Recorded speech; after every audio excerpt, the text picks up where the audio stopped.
Welcome back to the booth at NAB 2014.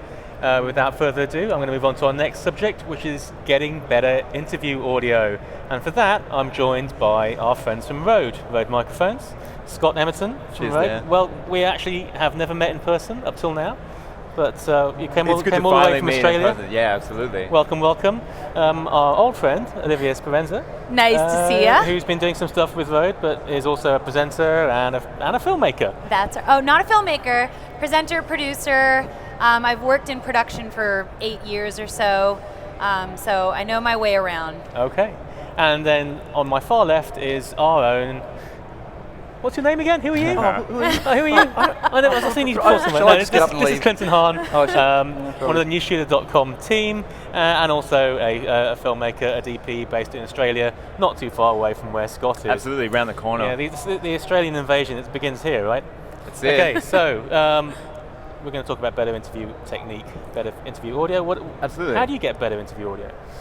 I mean, really, it comes down to thinking about, what is my objective with an interview?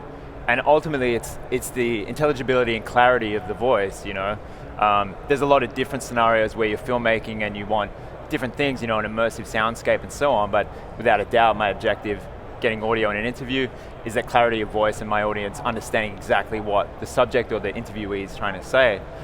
So with that in mind, I guess we like to talk about some kind of rules of thumb. The first being the absolute golden rule with mic placement. So getting the mic as close as possible to the sound source. We always talk about that. So, it comes back to signal to noise. So the closer, a mic like this, it's right next to my mouth. So we're in a really kind of noisy trade show environment. You can't hear that because my voice is so close to the microphone. It's so much louder, and it's just better audio. It's going to be clearer. It's going to be more intelligible. The second kind of rule of thumb, always monitor your audio. And I know it kind of goes without saying, but a lot of people, particularly if you're coming from that DSLR space where it's been tricky, a lot of people don't think about that, but really we like to say that it's like, would you ever shoot without looking at the field monitor or your EVF or whatever? No, you wouldn't, of course. In the same respect, you don't record without a pair of headphones on because you're going to shoot it, you get back into post-production, you go, my levels were too hot, I didn't quite get that.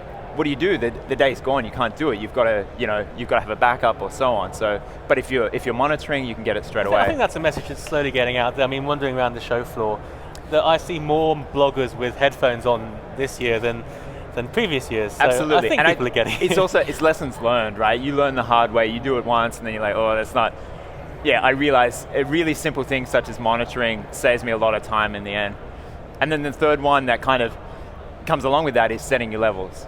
So hopefully most interview situations, you get even a couple of seconds beforehand to do a really quick test, sound check on the levels, set your levels. If you've got visual meters or whatever, generally we like to have it kind of bobbing around minus 12 dB, peaks of minus 6, and always kind of overestimate how loud the talent's going to be because people, as soon as you button on, you start rolling. People get excited, they laugh, and they're always louder than they say they're going to be. And then it's like, same as when you're shooting, if you overexpose, the image is gone. You're far better to underexpose and correct it in post. In the same respect, you're better to have the levels down a little bit and be safe and then bring that up in post if you want. Yeah. Okay. So, Clinton, I want to ask you, have you got any top tips for getting a better... For audio? I'm going to reiterate basically what Scott said, but I think a very important thing is placement. So I think we were having a chat before, is you could buy a really expensive mic, like you said. Yeah. And if you don't place it right, it's going to sound terrible. Yeah, I mean, you'd rather take a cheaper mic that's well placed than a mic that's 10 times the price or 10 times better than that mic that's poorly placed. Absolutely, and I'm a big fan of using your little smart lav mic that works with the iPhone. It's a really inexpensive microphone. Yeah. And you can convince people it's actually a much better, more expensive mic. Absolutely. Just by putting it in the right place, setting the levels correctly on your iPhone, sticking it in the pocket, and it sounds pretty good, to be honest. Absolutely. I think mic placement is everything. Again, and we often talk about signal to noise ratio. it's getting the signal in its best, most robust way and minimizing that noise. You know, like for example, I like using this on 60 seconds. So then, you know, the fact that, and we were joking about this, saying this is real kind of Backstreet Boy looking, but it's just a joke, you know, it's the tongue in cheek, it's the fun in it. But this is great because you can then talk about products and touch and feel things, but you move your face, and you're not going to have off-axis and on-axis response. Absolutely. It's constant and it's consistent. So this is, again, the diaphragm is so close to the sound source, and you know, in any environment, like we've been using, like I said, on 60 seconds, we got planes, cars, dogs barking, children playing, and the fact that it's so close to the source, I can shoot this anywhere I want, and I still get clarity and intelligibility as well. Yeah. Absolutely. Okay, let's just talk for a little minute about the actual microphones themselves. I mean, the most common type of microphone that DSLR filmmakers and video journalists on a budget would use is a shotgun microphone. Yeah. Olivia, perhaps you can tell us what in particular is it about the Rode microphones that make them well suited to DSLR video journalism? You know, a lot of microphones that you see from perhaps other manufacturers seem to be pretty huge on top of a DSLR. Yeah. Well, it's interesting when we sort of go either on location for events or if we're doing in studio shooting. It really depends. I think this is another super important thing for people to understand is you want to use the right type of mic for the situation that you're in. Absolutely. So are you using a shotgun? Are you going to boom that shotgun? Is the shotgun going to, you know, be on camera? Will it be an interview type of situation? Yeah, I think that I think it just depends on the environment. Exactly. Mic choice really, nature of for it. me, the decision tree, the very first thing in an interview is it acceptable for it to be seen on camera? Something like this, absolutely. You know, you've got the desk mic, we've got a mic here. It's about the interview. No one kind of cares. You know, you're out on the show floor, the news shooter guys, they've got our reporter mic, you know, doing the back and forth kind of thing because that's exactly it. And it gives you the opportunity for branding on the mic and so on. You know, it's completely acceptable. Most people, you know, the 60-minute style interview with a lavalier mic on the shirt, no one notices it anymore. You know, we're so used to seeing it, it gets abstracted away. So if that's fine, and in most cases in an interview, a documentary situation, that is fine, you can do that. If you go on the other side and say, well, actually I'd prefer that it wasn't shown on camera, then that kind of dictates also what kind of mics you can use. So well, what have you got for that? I know you've got some new products for hiding microphones away. We do. So we actually released recently, it's called the InvisiLav.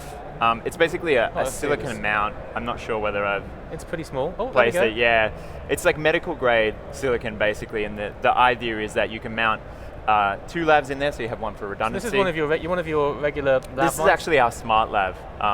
So it's the lavalier that you mentioned. You know, you can plug it into a TRRS, so it can go into your iPhone, it can go into Android phones and so on, and you can record with that. I have an iPhone that works, so yes. But yeah, basically it's medical grade, and the idea is that you know, it's a special kind of silicon that you're not going to pick up clothing rustle and stuff. So and you just if you tape do, this inside. you mount it basically. I mean, you can get creative with it. We supply it with medical grade double-sided tape as well. So if you want, you can tape it to your body, not have to worry about irritation. And then, I mean, I'll ask you, Clinton, because I mean, I know different shooters have different approaches, but I mean, I'll borrow this for a second. Where exactly do you like to place this? A, when you're hiding it, and then B, when you have it visible? I think where you place it's important, because I think the general rule of thumb is you want to get good on-axis response.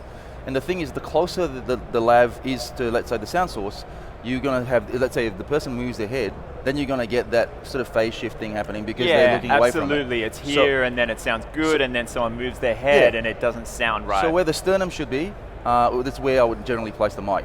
A really cool tip with this. So, I mean, for those who don't know where your sternum is, like sternum, me. Yeah, well, it's just sort of between, I suppose, your breast plates or chest plates here, just here. But because a lot of people make the mistake of actually mounting it all the way right up here. High. Yeah. And the thing is, you know, and then when you start doing this, you're going to get increasing gain, and then when you move away, you're going to get the level drop.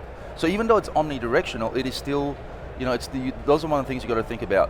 A real neat trick with the InvisiLav, I think also is cool, is Rode make little furries, tiny furries, which a good trick is to basically put a furry on top if it's in a windy situation, even though this is kind of cool. Sometimes another trick also will be to put the lav halfway down, because what happens when you mount this, oh, let's see you get hairs going into it. I can't get this close enough. So, do you want me to? Yeah, so if you mount it halfway down as well, you can, if you... So instead of it being So pushed all the way up, instead of all the way up, kind of flush, yeah. that's how I typically mount it, but as Clinton's saying as a tip, you can bring it back down, and there's kind of less sensitivity. I think you were saying to like airflow and stuff like that. It's more protected. Do you know what's funny is when you get people with chest hairs and long ones, they actually creep in there. Yeah, so it goes. You mean like yours? Oh yeah, you want to see my? I will say that we've used this quite a few times. Yeah, we did. And just the fact that you can creep this microphone down a bit, it's great. It would avoid my hair from making sort of a rustling sound, or the shirt. I think that happens a lot. I'll be doing an interview type of a situation, or for us in studio, and with a traditional lavalier mic, it rubs. Yeah, absolutely. And even though it's sort of just and where would you put that not for you? Where invisible. would you place that? Well, for me, because I know my hair is here, I think Clinton's right on the spot. I would put it right in my sternum, and then my shirt hangs over it. And I think when we were shooting with it, we didn't have any problems at all. We did a couple of different applications. I was in Australia recently, and I shot with both of these guys. And depending upon where we were, there was actually one situation where Clinton and I were outside. We shot straight into a BMCC. A BMPCC. BMPCC. Yeah. And because we had a furry on this thing, I mean, the wind was blowing so hard, I couldn't even open my eyes. The audio was so clear. So I think it's really important for people to understand that just a simple furry or just simple tactics can avoid the headache of going into post and saying, oh my gosh, how are we going to clear this up? You know, what sort of post-production software now do we have to pass through? You do the and extra then the work audio up front suffers. and absolutely not fix it in the mix. I just want to quickly say something, Dan, for us for newshooter.com. That's why we decided to go, I mean, on a different note, as far as getting clarity, intelligibility is concerned, that's why we decided to go with the reporter mics, because you pipe this straight into the camera. The problem with a lot of like radio frequencies and wireless mics is like if you're in a trade show like this, you're going to be dealing with a world of hurt. So that's why I decided that we wanted to pipe this straight to the camera, and like I said, you know, tether this. It's a great microphone. You know, it's a great microphone. And, you know, we've dropped this a few times, but it's still fine. A few times. Like it's plenty of times. Okay, so just to wrap it up, I mean, I think what we're saying to people is there is no one microphone fits all solution, but there are certainly plenty of less expensive solutions from, let's say, Rode, because you're here. And I would recommend people drop by the Rode website to check out. You know, there are lavs, there are shotguns, there are what do you call studio this? Mics, studio mics, video mics, and so on. But at the end of the day, it really comes back to just knowing mic placement and those golden rules. And getting it close. Use the tools that you have, you know, what you can afford, and get the best results you can with those. Okay, and guys. I say test. Yeah, absolutely. Run a quick test, because oftentimes you think it's going to sound one way and it doesn't. I've run into that a lot of times. So I'm sure we've all learned that from a bit of experience. You know, you trial the and first error. time you do it, absolutely. You know, you think, oh, it's just going to be fine, and you're not testing and check your headphones. Check your headphones.